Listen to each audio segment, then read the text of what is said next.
ಶನಿ ಹಿಡಿದಿರುವಾಗ ಮಾತ್ರ ಆಲಸ್ಯ ಮಾಡಲೇಬಾರ್ದು ಅಂತಾರೆ. ಅದಕ್ಕೆ ನೀವೇನು ಮಾಡಬೇಕು?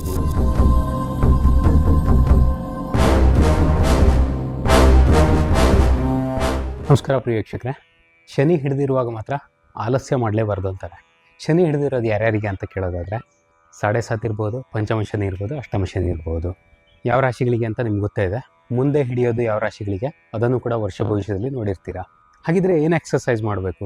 ಸುಮ್ಮನೆ ಕೂತ್ಕೊಳ್ಳದೆ ಇರೋದಕ್ಕೆ ಅಂದರೆ ನಾನು ಹೇಳ್ತಿರೋದು ದೇಹ ಆಲಸ್ಯದ ಬಗ್ಗೆ. ಆಲಸ್ಯ ಮಾಡದೇ ಇದ್ದರೆ, ಆ್ಯಕ್ಟಿವ್ ಆಗಿದ್ದರೆ ಒಂದಷ್ಟು ಸಮಸ್ಯೆಗಳು ತನ್ನಿಂದಾನೇ ಪರಿಹಾರ ಆಗ್ತವೆ. ಅದಕ್ಕೆ ನೀವೇನು ಮಾಡಬೇಕು ಪ್ರಶ್ನೆ ಬರುತ್ತಲ್ವ? ಈ ವಿಡಿಯೋಲ್ಲಿ ತಿಳಿಸ್ಕೊಡ್ತೀನಿ. ಸ್ವಾರಸ್ಯಕರವಾಗಿರುತ್ತೆ ಈ ವಿಡಿಯೋ. ನೀವು ನಮ್ಮ ಚಾನಲ್ಗೆ ಸಬ್ಸ್ಕ್ರೈಬ್ ಆಗದೇ ಇದ್ದರೆ ದಯವಿಟ್ಟು ಸಬ್ಸ್ಕ್ರೈಬ್ ಮಾಡಿ ವಿಡಿಯೋ ನೋಡೋದನ್ನು ಕಂಟಿನ್ಯೂ ಮಾಡಿ. ಇದು ಪ್ರಾಚೀನ ಜ್ಞಾನ, ಎಷ್ಟೋ ವರ್ಷಗಳಿಂದ ನಡ್ಕೊಂಬಂದಿರೋದು. ಕೂತು ತಿಂದರೆ ಕುಡಿಕೆ ಹೊನ್ನ ಸಾಲದು, ಆಲಸ್ಯ ಆದವನಿಗೆ ಯಾವುದೇ ರೀತಿಯಲ್ಲೂ ಒಳ್ಳೆಯ ಜೀವನಕ್ಕೆ ಅವಕಾಶ ಸಿಗೋದಿಲ್ಲ ಅಂತ. ನೀವೇನು ಮಾಡಬೇಕು ಅಂದರೆ ಆ್ಯಕ್ಟಿವ್ ಆಗಿರೋದಕ್ಕೆ ಟ್ರೈ ಮಾಡಬೇಕು. ಫಿಸಿಕಲ್ ಆ್ಯಕ್ಟಿವ್ನೆಸ್ ನಾನು ಹೇಳೋದು. ಮಾನಸಿಕವಾಗಿ ಭಾಳಷ್ಟು ಜನ ಆ್ಯಕ್ಟಿವ್ ಇದ್ದೇ ಇರ್ತೀರ. ಒಂದಲ್ಲ ಒಂದು ರೀತಿಯಲ್ಲಿ, ಒಂದಲ್ಲ ಒಂದು ಇನ್ಫಾರ್ಮೇಷನ್ನು, ಒಂದಲ್ಲ ಒಂದು ಡಿಸ್ಕಷನ್ನು, ಒಂದಲ್ಲ ಒಂದು ಸಂವಾದ, ಚರ್ಚೆ ಏನೋ ಒಂದಿದ್ದೇ ಇರುತ್ತೆ. ಏನಿಲ್ಲ ಅಂದರೆ ವಾಟ್ಸಪ್ ಯೂನಿವರ್ಸಿಟಿಯಲ್ಲಾದರೂ ಏನಾದರೂ ಒಂದು ಕೆಲಸ ಹುಡ್ಕೊಂಡಿರ್ತೀರ. ಅದಲ್ಲ, ದೈಹಿಕವಾಗಿ ಒಂಚೂರು ಆ್ಯಕ್ಟಿವ್ ಆಗಿರೋದಕ್ಕೆ ಟ್ರೈ ಮಾಡಬೇಕು. ನಿಂತಲ್ಲೇ ನಿಲ್ಲಿ. ಈ ಥರ ಕಾಲುಗಳ ಮಧ್ಯೆ 1.5 2 ಅಡಿ ಅಂತರ. ಕೈಗಳನ್ನು ಎಡಕ್ಕೂ ಬಲಕ್ಕೂ ಬೀಸೋದಕ್ಕೆ ಟ್ರೈ ಮಾಡ್ತೀರಾ. ಸೊಂಟವನ್ನು ತಿರುಗಿಸ್ತಾ. ಭಾಳ ಸಿಂಪಲ್ ಎಕ್ಸಸೈಸ್ ಇದು, ಯಾರು ಬೇಕಿದ್ರೂ ಮಾಡುವಂಥದ್ದು. 15 20 ಸಲ ಎಡಕ್ಕೂ ಬಲಕ್ಕೂ ಮಾಡಿ. ತುಂಬ ಚೆನ್ನಾಗಿ ಡೈಜೆಷನ್ ಪ್ರಾಬ್ಲಮ್ಗೆ ಸಾಲ್ಯೂಷನ್ ಆಗುತ್ತೆ ಇದು. ಸಾಧ್ಯ ಇದೆ ಅಂತಾದರೆ ಮುಂದಕ್ಕೂ ಹಿಂದಕ್ಕೂ ಚಲಿಸ್ತಾ ಕೂಡ ಮಾಡ್ಬೋದು. ಈ ಥರ ಎಡಕ್ಕೂ ಬಲಕ್ಕೂ ಹೊರಳ್ತಾ ಮಾಡಿದರೆ ತುಂಬ ಉತ್ತಮ. ಅದಿಲ್ಲ ಅಂದರೆ ಇಷ್ಟೇ, ಇಲ್ಲಪ್ಪ ನಂಗೆ ಕತ್ತು ನೋವಿದೆ, ಬೆನ್ನು ನೋವಿದೆ, ಆ ಥರದ ವ್ಯಕ್ತಿಗಳು ಬೇರೆ ಏನು ಮಾಡಬೇಕಾಗಿಲ್ಲ. ಕೈಗಳನ್ನು ಎಡಕ್ಕೂ ಬಲಕ್ಕೂ ಬೀಸ್ಬೋದು. ಇಲ್ಲೊಂದು ಥಂಬ್ ರೂಲ್ ಇದೆ, ಉಸಿರಾಟಕ್ಕೆ ಸಂಬಂಧಪಟ್ಟಿದ್ದು. ಸೈಡಿಗೆ ಹೋಗುವಾಗ ಉಸಿರನ್ನು ಹೊರಗಡೆ ಬಿಡ್ತೀರಾ, ಸೆಂಟ್ರಿಗೆ ಬಂದಾಗ ಉಸಿರನ್ನು ಒಳಗಡೆ ತಗೋತೀರಾ, ಮತ್ತೆ ಸೈಡ್ಗೆ ಹೋದಾಗ ಉಸಿರನ್ನು ಹೊರಗಡೆ ಬಿಡ್ತೀರಾ.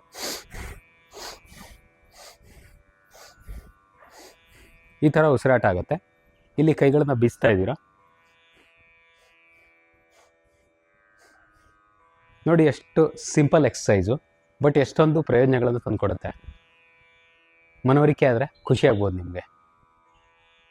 ಮಾಡೋದಕ್ಕೆ ಎಷ್ಟೊಂದು ಸರಳ, ಕೆಲಸ ಮಾತ್ರ ಭಾಳ ಚೆನ್ನಾಗಾಗುತ್ತೆ. ಸೊಂಟ ಮತ್ತು ಭುಜದ ಸಮಸ್ಯೆ, ಭುಜವನ್ನು ಬೀಸ್ತೀರ, ಸೊಂಟವನ್ನು ತಿರುಗಿಸ್ತೀರ. ಹೊಟ್ಟೆ ಸಮಸ್ಯೆ, ಗ್ಯಾಸ್ಟ್ರಿಕ್ಕು, ಅಜೀರ್ಣ, ಈ ಥರದ ಸಮಸ್ಯೆಗಳು ನಿವಾರಣೆ ಆಗುತ್ತೆ. ಒಂದು 15 20 ಬಾರಿ ಶುರು ಮಾಡಿ. ಶುರುನಲ್ಲಿ ಒಂದು 15 20 ಬಾರಿ ಮಾಡಿ. ಆಮೇಲೆ ಕ್ರಮೇಣ ಜಾಸ್ತಿ ಮಾಡ್ತಾ ಹೋಗಿ 20 30 40 50 100 ಸಲ ಕೂಡ ಮಾಡ್ಬೋದು. ಒಂದೊಂದು ಸೈಡಲ್ಲಿ 100 ಸಲ ಮಾಡೋದಕ್ಕೆ ಸಾಧ್ಯ ಆದರೆ ಮಾತ್ರ. ಅಜೀರ್ಣ ಹಾಗೆ ಬೆನ್ನು ಭುಜ ನೋವು ಈ ಥರದ ಸಮಸ್ಯೆಗಳಿಗೆ ಭಾಳ ಒಳ್ಳೆಯ ರೆಮಿಡಿ ಅಂತಲೇ ಹೇಳ್ಬೋದು. ಭಾಳಷ್ಟು ಜನ ಮಂಡಿ ನೋವಿನಿಂದ ಬಳಲ್ತಿರ್ತೀರ.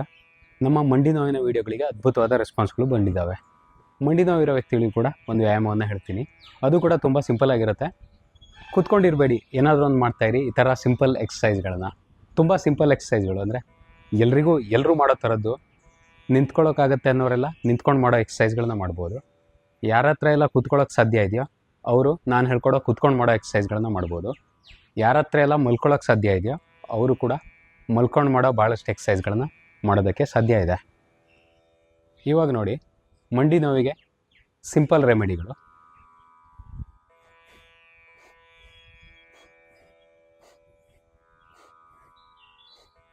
ಇದೇನು ಎಕ್ಸಸೈಸು ಅಂತ ಅನಿಸ್ಬೋದು ನಿಮಗೆ.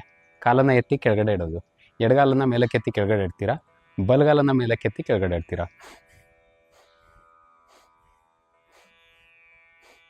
ಮೇಲಕ್ಕೆತ್ತುವಾಗ ಉಸಿರನ್ನು ಒಳಗಡೆ ಹೇಳ್ಕೊತೀರಾ, ಕೆಳಗಡೆ ಬಿಡುವಾಗ ಉಸಿರನ್ನು ಹೊರಗಡೆ ಬಿಡ್ತೀರಾ. ಏನು ಎಕ್ಸಸೈಸ್ ಅಲ್ವಾ ಇವೆಲ್ಲ? ಯಾರು ಬೇಕಿದ್ರೂ ಮಾಡ್ಬೋದು ಸಿಂಪಲ್ಲಾಗಿ. ನಿಂತ್ಕೊಳ್ಳೋಕೆ ಸಾಧ್ಯ ಇರೋರೆಲ್ಲ ಮಾಡುವಂಥ ಎಕ್ಸಸೈಸ್ಗಳು. ಒಂಚೂರು ಬ್ಯಾಲೆನ್ಸ್ ಇದ್ದರೆ ಸಾಕು. ಇಲ್ಲಿ ಕಾಲನ್ನು ನಾನು ಮೇಲಕ್ಕೆತ್ತಾ ಇದ್ದೀನಿ, ಮುಗಿಗೂ ಕೂಡ ಮಂಡಿಯನ್ನು ಟಚ್ ಮಾಡ್ತೀನಿ.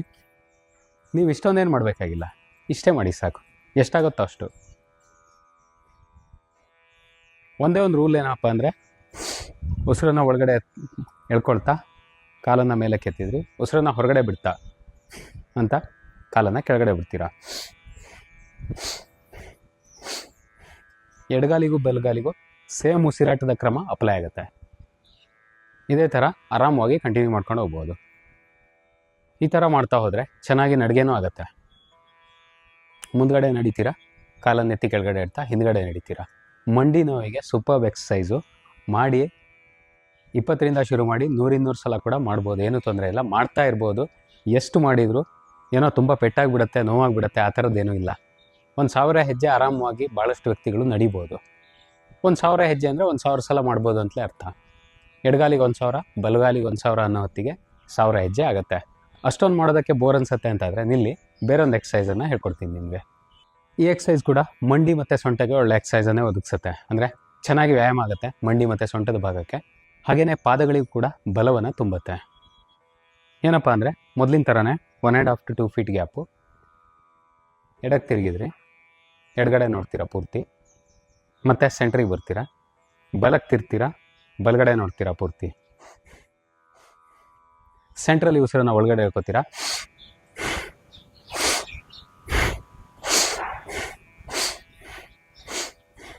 ಈ ಥರ ಉಸಿರಾಟವನ್ನು ಮಾಡ್ತಾ ಹೋಗೋದು. ಬ್ಯಾಲೆನ್ಸ್ ಇಲ್ಲ ಅನ್ನೋ ವ್ಯಕ್ತಿಗಳು ಸೊಂಟದ ಮೇಲೆ ಕೈಯನ್ನು ಇಟ್ಕೋಬೋದು. ಈ ಥರ ಮಾಡ್ಬೋದು. ಪಾದಕ್ಕೆ ಮತ್ತು ಮಂಡಿಗೆ ತುಂಬ ಒಳ್ಳೆಯ ವ್ಯಾಯಾಮವನ್ನು ಒದಗಿಸುತ್ತೆ. 15ರಿಂದ 20 ಬಾರಿ ಶುರುವಿನಲ್ಲಿ. ಆಮೇಲೆ ಪ್ರಾಕ್ಟೀಸ್ ಜಾಸ್ತಿ ಆಗ್ತಾ ಹೋದಾಗೆ 100 ಟೈಮ್ಸ್ ಕೂಡ ತೊಗೊಂಡೋಗ್ಬೋದು, ಏನೂ ತೊಂದರೆ ಇಲ್ಲ. ಇದು ಕೂಡ ಭಾಳ ಸಿಂಪಲ್ ಎಕ್ಸಸೈಸು. ಹಾಗೆಯೇ ಈ ಥರ ಬೆರಳುಗಳನ್ನು ಇಂಟರ್ಲಾಕ್ ಮಾಡೋದು, ಕತ್ತಿನ ಹಿಂದೆ ಇಟ್ಕೊಳ್ಳೋದು, ಎಡಕ್ಕೂ ಬಲಕ್ಕೂ ಹೊರಳೋದು.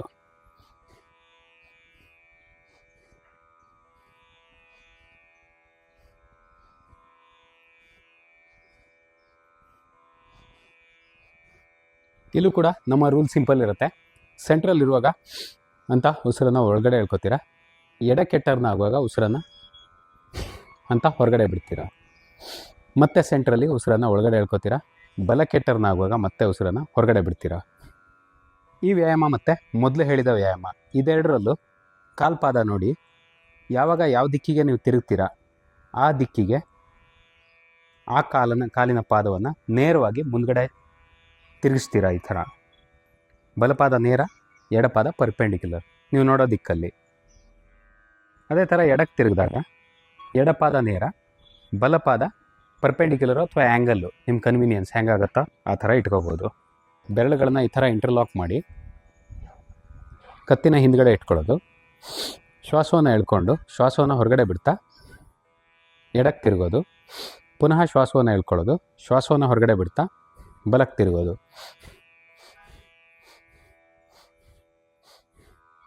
ಸೊಂಟ, ಮೊಣಕಾಲು ಹಾಗೆಯೇ ಪಾದಗಳು ಈ 3 ಭಾಗಗಳಿಗೆ ಭಾಳ ಒಳ್ಳೆಯ ಎಕ್ಸಸೈಸನ್ನು ಒದಗಿಸುತ್ತೆ. ಕೈಗಳನ್ನು ಈ ಥರ ಮೇಲಕ್ಕೆ ಎತ್ತಿರೋದ್ರಿಂದ ಕತ್ತಿನ ಹಿಂಭಾಗಕ್ಕೆ ಹೋಗುತ್ತೆ. ಭುಜ ನೋವನ್ನು ಕೂಡ ಇದು ನಿವಾರಿಸುತ್ತೆ. ಇವಾಗ ನೋಡೋಣ ಕಿಕ್ ಮಾಡೋದು. ಏನಿಲ್ಲ, ಎದುರುಗಡೆ ಗಾಳಿಯನ್ನು ಕಿಕ್ ಮಾಡ್ತೀರಾ ಅಷ್ಟೇ. ಸೊಂಟದ ಮೇಲೆ ಕೈ ಇಟ್ಕೋಬೋದು. ಹಸ್ತವನ್ನು ಈ ಥರ ಇಂಟರ್ಲಾಕ್ ಮಾಡಿಕೊಂಡು ಬೆರಳುಗಳನ್ನು ಕತ್ತಿನ ಹಿಂದೆ ಕೂಡ ಇಟ್ಕೊಂಡ್ರು ಅದು ಆಗುತ್ತೆ. ಕಾಲನ್ನು ಎತ್ತೋದು, ಕಿಕ್ ಮಾಡೋದು.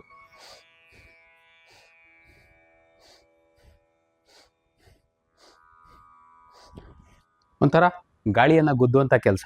ಎಷ್ಟು ಸಲ ಬೇಕಿದ್ರೂ ಕಿಕ್ ಮಾಡಿ ಆರಾಮವಾಗಿ. ಇಲ್ಲಿ ನೋಡಿ ಹೇಳ್ತೀನಿ ಉಸಿರಾಟದ ನಿಯಮ ಯಾವ ಥರ ಅಂತ. ಕಾಲನ್ನು ಮೇಲಕ್ಕೆ ಎತ್ತುವಾಗ ಉಸಿರನ್ನು ಒಳಗಡೆ ಹೇಳ್ಕೊತೀರಾ. ಕಿಕ್ ಮಾಡುವಾಗ ಉಸಿರನ್ನು ಹೊರಗಡೆ ಬಿಡ್ತೀರಾ.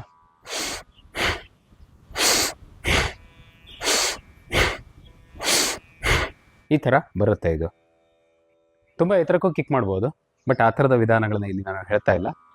ಊಟ ಆದ ನಂತರ ಕೂಡ ಮಾಡ್ಬೋದಂತ ಸರಳ ವ್ಯಾಯಾಮಗಳನ್ನೇ ನಾನು ಯಾವಾಗಲೂ ಹೇಳ್ತೀನಿ. ಅಂದರೆ ಊಟ ಆದಮೇಲೆ ಒಂದು 4ರಿಂದ 5 ತಾಸು ಗ್ಯಾಪ್ ಇರಬೇಕು ಅನ್ನೋದು ಯೋಗ ಎಕ್ಸಸೈಸ್ಗಳಿಗೆ ಒಂದು ನಿಯಮ. ಆ ಥರ ಏನು ಅವಶ್ಯಕತೆ ಇಲ್ಲ. ಊಟ ಆಗಿ 1-2 ಗಂಟೆಯಲ್ಲಿ ನೀವು ಶುರು ಮಾಡ್ಬೋದು. ಹೊಟ್ಟೆ ತೀರಾ ಭಾರ ಅಂತ ಅನಿಸದೇ ಇದ್ರೆ ಆಯಿತು ಅಷ್ಟೇ. ಇದೇ ಥರ ಇನ್ನೊಂದು ಕೆಲಸ, ಸೈಡಿಗೆ ಗುದ್ದೋದು, ಸೈಡ್ ಕಿಕ್ಸು. ಯಾರಿಗೂ ಬೇರೆ ವ್ಯಕ್ತಿಗಳಿಗೆ ಕಿಕ್ ಮಾಡಬೇಕಾಗಿಲ್ಲ, ಗಾಳಿಯನ್ನು ಗುದ್ದೋ ಕೆಲಸ ಅಷ್ಟೇ. ಉಸಿರನ್ನು ಎಳ್ಕೊತೀರಾ, ಕಾಲನ್ನು ಮೇಲಕ್ಕೆ ಎತ್ತಾ ಕಿಕ್ ಮಾಡ್ತೀರಾ, ಉಸಿರನ್ನು ಹೊರಗಡೆ ಬಿಡ್ತಾ. ದೇಹ ನೇರವಾಗಿರುತ್ತೆ. ಇದು ಈ ಪೆಲ್ವಿಕ್ ಜಾಯಿಂಟ್ ಅಂತ ಹೇಳ್ತೀವಿ, ತೊಡೆ ಸಂಧಿ, ತೊಡೆ ಜಾಯಿಂಟು, ಅದನ್ನು ಸ್ಟ್ರಾಂಗ್ ಮಾಡುತ್ತೆ. ಮಂಡಿಯನ್ನು ಕೂಡ ಸ್ಟ್ರಾಂಗ್ ಮಾಡುತ್ತೆ, ಕಾಲಿಗೆ ತುಂಬ ಒಳ್ಳೆ ವ್ಯಾಯಾಮವನ್ನು ಒದಗಿಸುತ್ತೆ.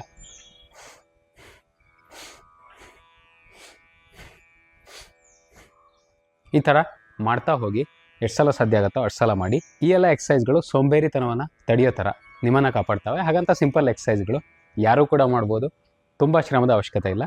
ಒಂದೇ ಒಂದು ಅಂಶ ಅಂದರೆ ಉಸಿರಾಟದ ಬಗ್ಗೆ ಗಮನ ಕೊಡಿ, ಮಾಡ್ತಾ ಹೋಗಿ, ಪ್ರೊಸೆಸನ್ನು ಎಂಜಾಯ್ ಮಾಡಿ ಅಂತ ಹೇಳ್ತಾ ವಿಡಿಯೋನ ಎಂಡ್ ಮಾಡ್ತೀನಿ. ಹರಿ ಓಂ.